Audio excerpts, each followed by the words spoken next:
the religious extremism on multiple sides there, I agree. presents a lot of challenges, of course. And is there anyone you can point to that sides with your point of view in that regard? Huh. I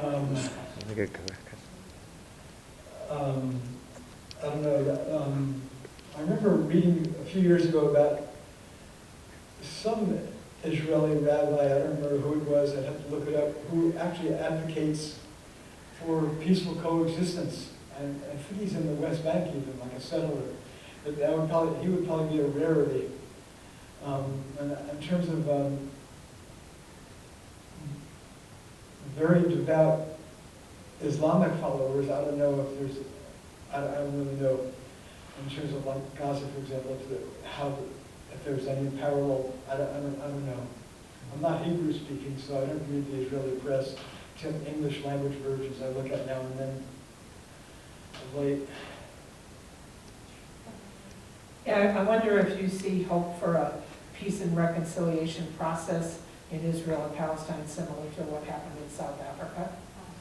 Well, there are several Israeli groups that are progressive, pushing for peace, but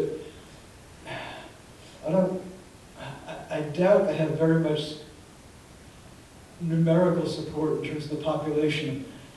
And following the first and then the second intifada, the ascendancy of the right wing became really paramount. Ariel Sharon, and then someone like Netanyahu. Netanyahu can't even comprehend a two-state solution. He rejects that totally. How would he possibly? I believe he couldn't even comprehend a secular one-state solution that I propose. So I don't know. There's a very sad future, which will be after my lifetime. I remember I discussed this with an Israeli academic I met on a train from Haifa to Tel Aviv. I was sitting next to